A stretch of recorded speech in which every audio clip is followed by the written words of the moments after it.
Friends, मैं हूँ शिखा। एक बार फिर से मैं आप सभी का हिंदखोज के इंग्लिश लर्निंग यूट्यूब चैनल में स्वागत करती हूँ। आज हम बात करेंगे पास्ट कंटिन्यूअस टेंस की। ये वीडियो पास्ट कंटिन्यूअस टेंस का पार्ट 2 है। पार्ट 1 में हमने डिस्कस किया था कि पास्ट कंटिन्यूअस टेंस क्या है और कौन कौन से रूल्स हम फॉलो करते हैं सिंपल सेंटेंसेस बनाने के लिए, नेगेटिव और इंटरोगेटिव सेंटेंसेस बनाने के लिए। आज इस वीडियो लेसन में हम 2-3 पॉइंट्स और डिस्कस करने वाले हैं। छोटा सा वीडियो है लेकिन बहुत ही ज्यादा इंपॉर्टेंट है इन 2-3 पॉइंट्स को समझना। रोज नए तरीके से वीडियो के जरिए अंग्रेजी सीखने के लिए हिंदखोज चैनल को सब्सक्राइब करें और बेल आइकन पर क्लिक करें।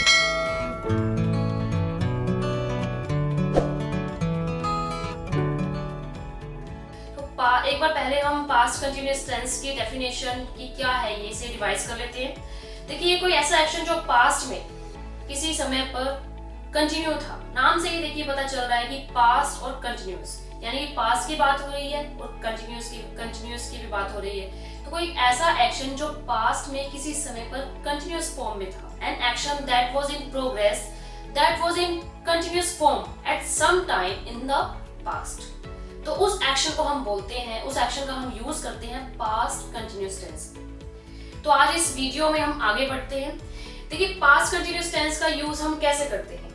हम जब दो ऐसे एक्शंस की बात कर रहे हो जिनमें से पहला एक्शन किसी दूसरे एक्शन से पहले शुरू हुआ और उसके बाद खत्म हुआ, तो हम कैसे यूज करेंगे। देखिए, when one action that began before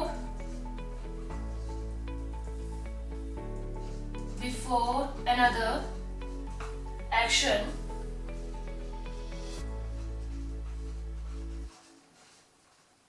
and finished after it।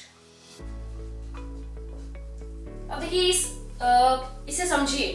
When one action that began before another action, कोई ऐसा एक्शन जो दूसरे एक्शन से पहले शुरू हुआ and finished after it, और उसके बाद खत्म हुआ। तो देखिए, जो पहला एक्शन है उसे हम लॉन्गर एक्शन के रूप में डिफाइन करेंगे। लॉन्गर एक्शन, क्योंकि ये पहले शुरू हुआ दूसरे एक्शन से, पहले से चला आ रहा है, तो इसे हम लॉन्गर एक्शन के रूप में डिफाइन करेंगे। और जो दूसरा एक्शन है अनदर एक्शन, इसे हम शॉर्टर एक्शन के रूप में डिफाइन करेंगे, क्योंकि ये पहले एक्शन के बाद शुरू हुआ है, थोड़े समय के लिए हुआ, तो इसे हम शॉर्टर एक्शन के रूप में डिफाइन करेंगे। तो जो पहला एक्शन है उसे हम पास्ट कंटिन्यूअस फॉर्म में लिखेंगे और जो दूसरा एक्शन है उसे हम सिंपल पास्ट फॉर्म में लिखेंगे। एग्जांपल से आपको ज्यादा क्लियर हो जाएगा।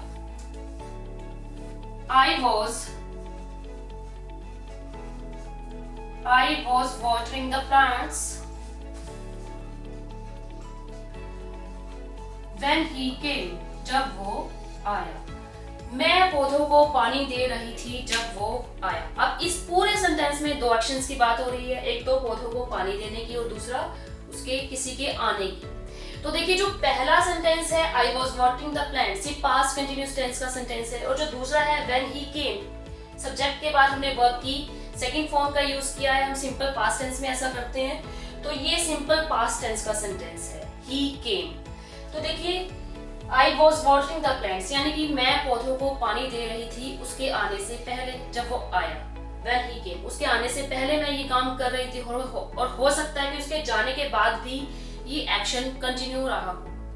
तो यहाँ पर देखिए, ये पास्ट कंटिन्यूअस टेंस का सेंटेंस है और ये सिंपल पास्ट का सेंटेंस है, he came। यहाँ पर देखिए हमने when वर्ड लगाया है। when का यूज हम जनरली ऐसे ही सेंटेंसेस में करते हैं जहां पर दो एक्शंस की बात हो रही हो, एक तो पास्ट कंटिन्यूअस टेंस की और दूसरा सिंपल पास्ट टेंस की। तो हम when का यूज करते हैं और when का यूज हम सिंपल पास्ट के केस में करते हैं, सिंपल पास्ट से पहले करते हैं। एक और सेंटेंस देख लेते हैं। What were you doing? अब देखिए, यहाँ पर इंटरोगेटिव सेंटेंस की बात हो रही है। What were you doing? तुम क्या कर रहे थे? When the phone rang, जब फोन बजा। तुम क्या कर रहे थे जब फोन बजा? तो इंटरोगेटिव सेंटेंस है। देखिए, तो यहाँ पर भी देखिए हमने when का यूज किया है सिंपल पास्ट से पहले। तो ऐसे केसेस में हम व्हेन का यूज करते हैं जब दो एक्शंस की बात हो रही हो, या तो जिनमें से एक सेंटेंस जो है पास्ट कंटिन्यूअस टेंस का और दूसरा सिंपल पास्ट का हो। एक और वर्ड वाइल का भी यूज करते हैं, WHILE, वाइल। इसका मतलब भी यही होता है जब, लेकिन वाइल का यूज हम पास्ट कंटिन्यूअस टेंस के साथ करते हैं। देखिए, while he was sleeping last night, while he was sleeping last night। फिर हम when का यूज नहीं करेंगे, जब हम while का यूज करेंगे while he was sleeping last night, क्योंकि while का मतलब ही यही है जब वो सो रहा था, जब वो पिछली रात सो रहा था। someone stole his car, किसी ने उसकी कार चुरा ली। जब वो सो रहा था किसी ने उसकी कार चुरा ली। तो यहाँ पर देखिए while का जो यूज है हम पास्ट कंटिन्यूअस टेंस के साथ करेंगे। समझने वाली बात ये है कि when और while का यूज हम ऐसे एक्शंस के साथ करते हैं, दो एक्शंस के साथ करते हैं, तब करते हैं जब दो एक्शंस की बात हो रही हो जिनमें हम किसी जो एक एक्शन है वो पास्ट कंटिन्यूअस टेंस का हो, जो दूसरा एक्शन है वो सिंपल पास्ट टेंस में हो। तो हम while का यूज जो है पास्ट कंटिन्यूअस टेंस के साथ करेंगे और when का यूज जो है हम सिंपल पास्ट टेंस के साथ करेंगे। while का यूज हम पास्ट कंटिन्यूअस टेंस में एक और जगह भी करते हैं जब हम ऐसे दो एक्शंस की बात कर रहे हों जो पास्ट में एक ही समय पर एक साथ हो रहे थे। Actions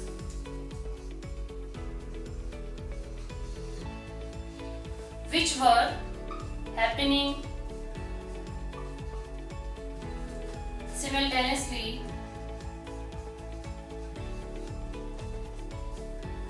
at a time in the past। Actions जो पास्ट में एक ही समय पर एक साथ हो रहे थे, तो उनमें से एक एक्शन के साथ हम while का यूज करते हैं और दोनों ही एक्शंस जो होते हैं पास्ट कंटिन्यूअस टेंस के एक्शंस होते हैं। सेंटेंसेस देखिए, while I was sleeping, he was cooking। जब मैं सो रही थी वो खाना बना रहा था, कुक कर रहा था। तो यहाँ पर देखिए दोनों ही सेंटेंसेस जो हैं पास्ट कंटिन्यूअस टेंस के सेंटेंसेस हैं। while I was sleeping, he was cooking। इसमें से हमने एक एक्शन के साथ, एक पास्ट कंटिन्यूअस टेंस के एक्शन के साथ हमने while का यूज किया है। सेकेंड देखिए, while I was talking to her, जब मैं उससे बात कर रही थी। she was not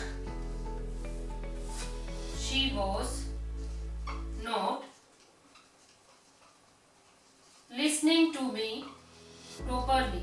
जब मैं उससे बात कर रही थी वो मुझे ध्यान से नहीं सुन रही थी। यहाँ पर देखिए दोनों ही सेंटेंसेस जो हैं पास्ट कंटिन्यूअस टेंस के हैं, जिसमें से एक पॉजिटिव सेंटेंस और दूसरा नेगेटिव सेंटेंस है।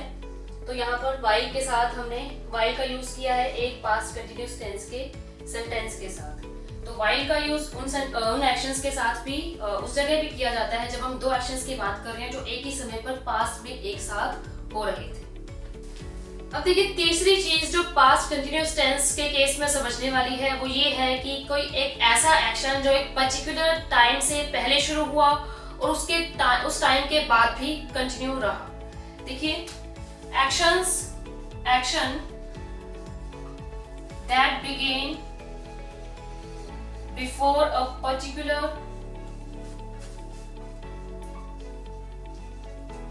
time and continued after that time। ऐसा एक्शन जो एक पर्टिकुलर टाइम से पहले शुरू हुआ उस टाइम के बाद भी कंटिन्यू रहा। एग्जाम्पल से आपको क्लियर होगा। लास्ट नाइट एट 10 PM, पिछली रात 10 बजे। I was sleeping, मैं सो रही थी। पिछली रात 10 बजे मैं सो रही थी। अब देखिए इस सेंटेंस से एक सेंस निकल कर ये आ रही है कि 10 बजे मैं सो रही थी, सोने का काम हो रहा है, सोने का एक्शन हो रहा था। जो एक्शन, ये वाला एक्शन जो है सोने का, वो पहले शुरू हुआ 10 बजे से पहले, क्योंकि 10 बजे मैं सो रही थी। हो सकता है मैं 9 बजे सोई हूँ, हो सकता है मैं 8 बजे सोई हूँ। तो ये एक्शन जो है सोने का पहले से हो रहा था 10 बजे, लेकिन हो सकता है कि 10 बजे के बाद भी कंटिन्यू रहा हो, इस पर्टिकुलर टाइम के बाद भी कंटिन्यू रहा हो। तो इससे एक चीज क्लियर होती है कि ये जो एक्शन है ये पहले से हो रहा था, इस पर्टिकुलर टाइम से पहले से हो रहा था, और हो सकता है कि इसके बाद भी कंटिन्यू रहा हो। अब यहाँ पर एक बात समझनी है हमें कि अगर हम इस सेंटेंस को, इस एक्शन को हम सिंपल पास्ट टेंस के केस में लिखें, कैसे? लास्ट नाइट एट 10 PM, पिछली रात 10 बजे आई स्लेप्ट, मैं सो गई थी। अब यहाँ पर देखिए क्या सेंस निकल कर आई है, पिछली रात 10 बजे मैं सो गई थी, इस पर्टिकुलर टाइम पर मैं सो गई थी, 10 बजे मैं सो गई थी, 10 बजे से पहले नहीं, लेकिन 10 बजे मैं सो गई थी। तो यहाँ पर देखिए ये पता चल रहा है कि पास्ट कंटिन्यूअस टेंस के केस में कि इस पर्टिकुलर टाइम से पहले मैं सो रही थी, और हो सकता है कि बाद में भी सो रही हूँ, लेकिन यहाँ पर ये पता चल रहा है कि 10 बजे मैं सो गई थी।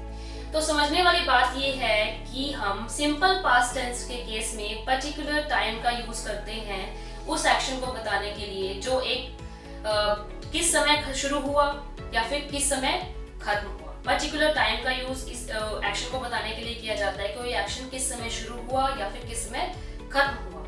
लेकिन पास्ट कंटिन्यूअस टेंस के केस में हम पर्टिकुलर टाइम का यूज करते हैं कि उस एक्शन को बताने के लिए जो एक टाइम से पहले शुरू हुआ, उस टाइम के बाद भी कंटिन्यू रहा। तो देखिए ये बातें थी, ये चीजें थी, 2-3 पॉइंट्स जो थे पास्ट कंटिन्यूअस टेंस के थे समझने वाले। आई होप आपको समझ में आ गए होंगे, क्लियर हो गए होंगे। नेक्स्ट वीडियो लेसन में मैं आपके साथ मिलूंगी पास्ट परफेक्ट टेंस के साथ, इंटरेस्टिंग जो पॉइंट्स हम डिस्कस करेंगे। तो मिलते हैं नेक्स्ट वीडियो लेसन में। Thank you, bye bye, take care.